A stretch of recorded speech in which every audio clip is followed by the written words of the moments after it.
Aren't you just a sight for sore eyes? What's going on, guys? So I've been driving the station wagon around and it's been a lot of fun. I love driving this thing. But we got a couple problems. When you're driving it, you put your foot down on the gas and it goes, and you keep putting the foot down, and your foot goes down, and when it's halfway and more, it's like it just doesn't go anymore. Like the secondaries aren't opening or something's going on. It don't seem right to me. So we're gonna dig into that carburetor a little bit. I think we might have to rebuild it. The car's been sitting for a while. The engine sat for a while after it was done, so it wouldn't surprise me if it needs a good cleaning. Also, our other problem is this thing doesn't do a burnout, and I want it to do a burnout. The big 460 should do a burnout, but this is also a big car with a terrible rear gear. So today, I'm going to show you the wrong way to tune up a car. And, kind of just do random things and see if it does anything. It's not the right way to do it, but it's the way we're going to do it today. So let's just do it, I guess. So to kind of avoid from getting yourself covered in gasoline, you can get yourself the top to one of your spray paint cans that you never use, and then you take out this bolt here that I grabbed the wrong size socket for. So try that again.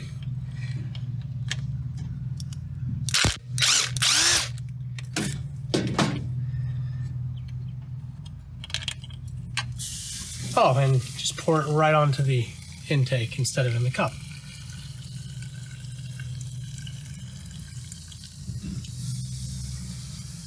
And yeah, okay. So you get most of it in the cap, and then the rest of it, just evaporates and you're good. All right, let's see if we can find anything abnormal in this whole carburetor.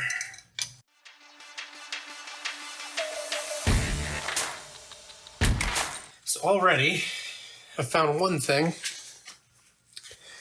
I don't know if you can see. You see this is on the primary butterfly. You see that slot down there. You should only be able to see about a square, and this is a pretty long rectangle. So it's definitely messing up with our idle circuit. All right, so I've got the carburetor apart and everything except the base plate and the fuel bowls are in this fancy ultrasonic parts cleaner. I got this off Fleabay for like $100, so not a bad gig going on. We're gonna turn this thing on.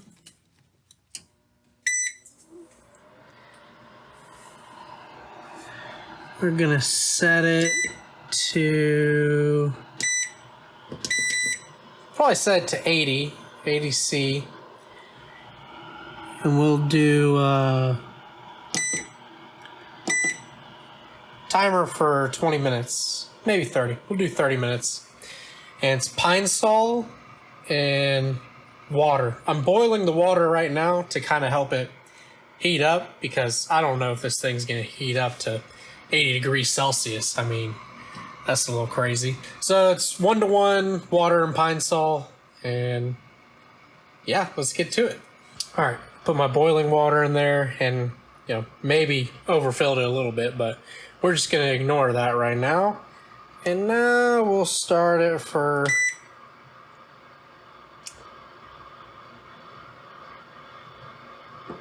30 minutes. So it actually did end up getting to 80 degrees, which I'm pretty impressed with. And there's our dark swamp mixture. So this is after our ultrasonic bath, and all the parts are looking pretty good. I mean, I scrubbed it with a toothbrush a little bit, but it really didn't, the toothbrush didn't really do anything. All of it came off. I think all the stuff inside the bores, unfortunately, is from oven cleaner. I was trying to get this gasket off. It, yeah, oven cleaner will etch and destroy aluminum. So we're just gonna run it, see how it goes, and hope for the best. But I've got my carburetor kit, and we're gonna put this thing back together, and probably be worse than before. So hope you're good with that.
So it's been days, and I keep getting the wrong gaskets in the mail for this. I can't get the right gasket for this secondary metering plate. So we're gonna go with a different approach. I have this 750 Brawler double pumper that's been sitting on my shelf, brand new. So we're gonna hose this off with some carb cleaner and try and use this instead. All right, we're gonna do some baseline setup. And first thing we wanna do is, I don't know if you can see, there you go. You want that transfer slot to be about a square. So I should back up. Your curb idle screw right there.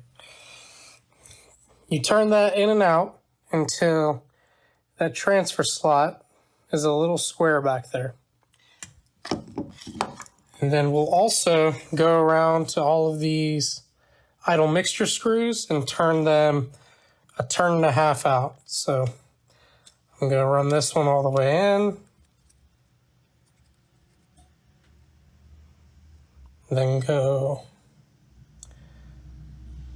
1, turn and a half. I'm going to do that to all 4 idle mixture screws. So I ran into a little issue while putting on this carburetor, and let me show you that real quick. So right here you can see the studs are barely coming out, and I just went ahead and sent it anyway, just ignored it, but that's not what you're supposed to do. And this stud stripped, so I have some extended studs that I'm gonna put in, and we'll get right to that. So I'm gonna try my hardest to not take that spacer off, even though it's probably the right way to do it. And put some vice grips. Looks like this one's spinning right out. Nice. The studs I got are probably, well, hold on. There's freedom flying above us, so.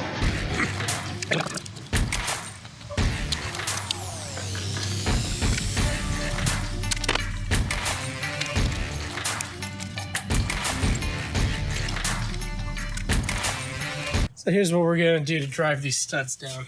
You're gonna take 2 nuts, somehow got a metal splinter. Take these 2 nuts, put them on the stud, and then we're going to tighten them down together. Then you can spin the top one, and that will spin the whole stud. All right, let's see how this is gonna work. Put our gasket on. Put our carburetor back. So this crappy $30 AN fuel line is leaking. Don't get this thing off Amazon. Well guys, let's see how this runs with a off a fuel link, and I hope we get something good. These back up. Oh yeah. All right. Let's let her eat.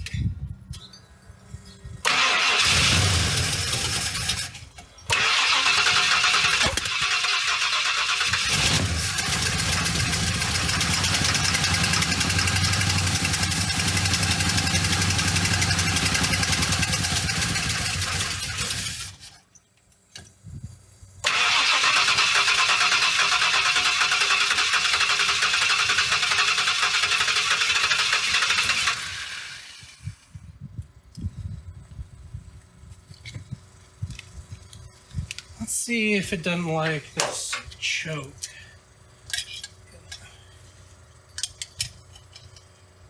Open this thing up a little bit.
Alright, so it runs. It doesn't like the choke being closed in the heat, so I'm gonna leave that open. It's not idling very well. So I think what we're gonna do is, we're pretty close on our throttle screw, our curb idle. So we're gonna turn that screw a little bit and maybe let's bump up our timing and see what we get. So like I said, we were pretty close on what I want those transfer slots to look like. So we're gonna bump this up just like a quarter turn maybe. And then come here to our distributor. Go bump this over.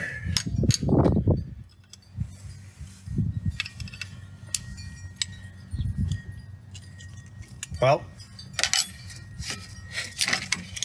it's in there pretty good. There you go. Bumped up that timing a little bit. All right, let's see what we got.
Definitely going to need to verify our timing and play with the secondary idle screw. But it's running right now, which is good. So let's go take it down the block and see what it does. All right, so far, I'm getting a lot more response out of this carburetor, which, I mean, it makes sense because it's manual secondaries. You know for a fact your secondaries are opening. So, oh, I gotta get 2 hands for this cul-de-sac. Got no power steering. I wonder if she'll do a little burnout now. No.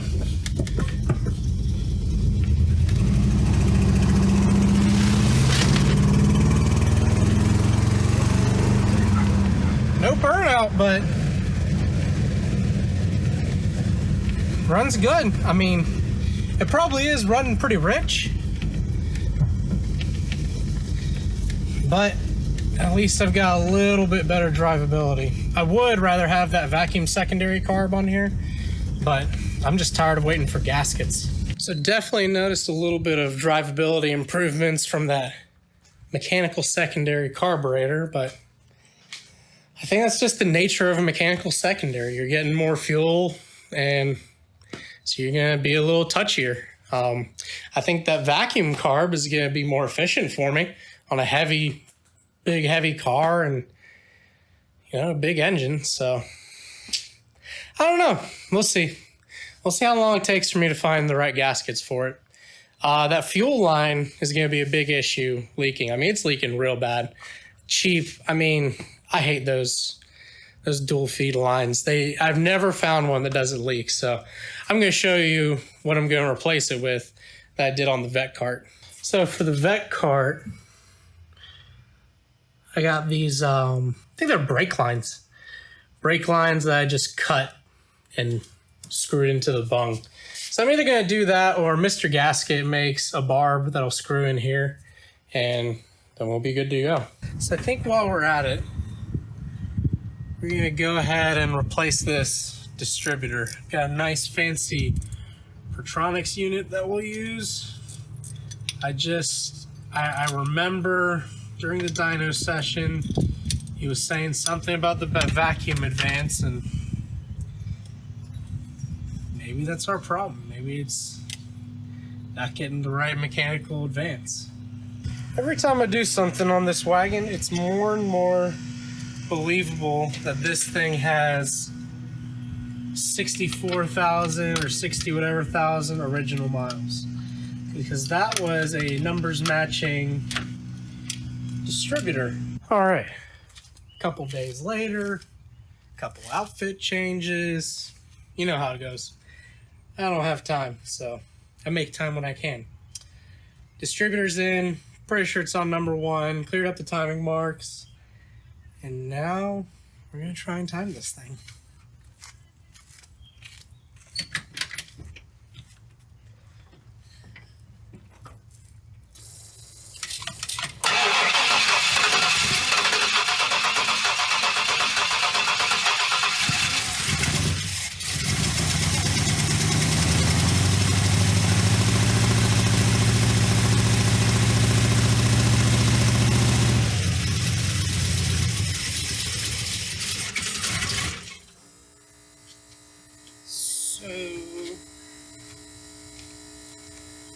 Let's try bumping up the advance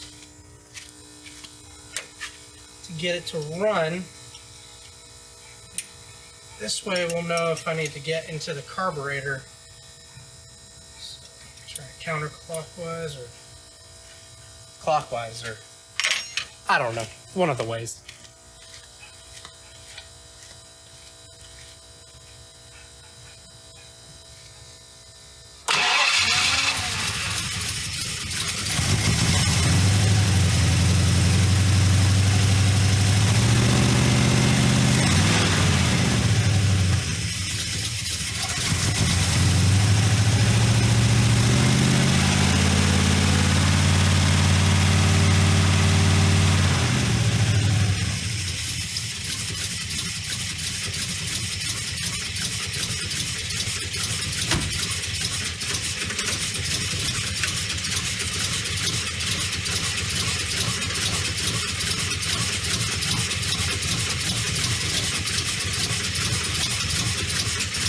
Dude, that's tough.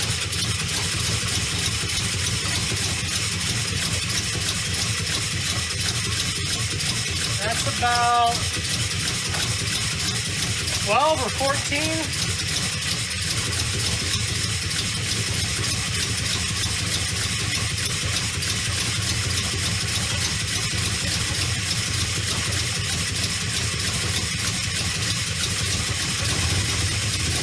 Oh, there we go.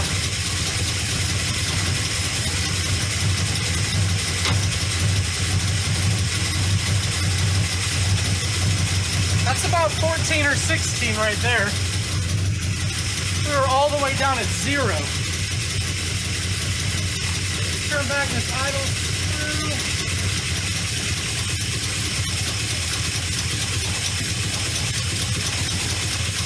All right.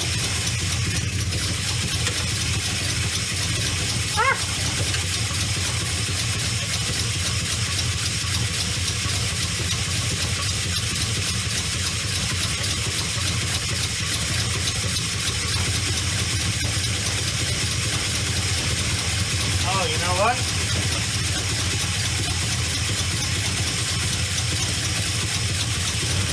I forgot to disconnect this. There we go.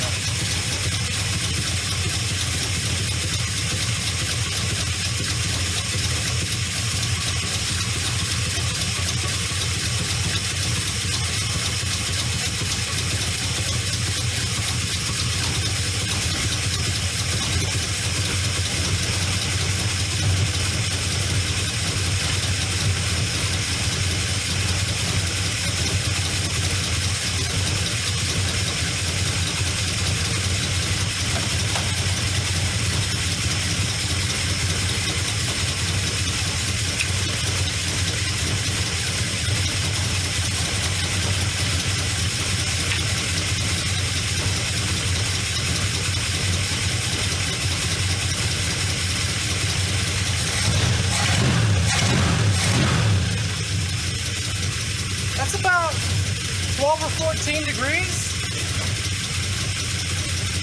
Should be a pretty good start for the cam that we have. So let's see. All right, let's see. Oh God, I need to put the power steering back on this thing.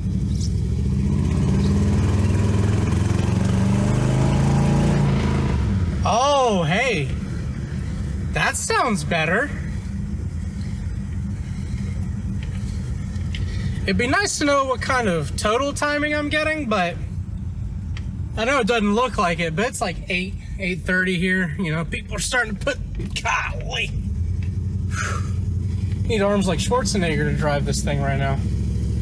People are starting to put their little kids down, and the last thing I need is another HOA complaint or another post about me on the Facebook page. So we're gonna take this thing to the highway and see how it does. All right, we're gonna turn on this little back road here. Oh Jesus, that's a big pothole. Missed it.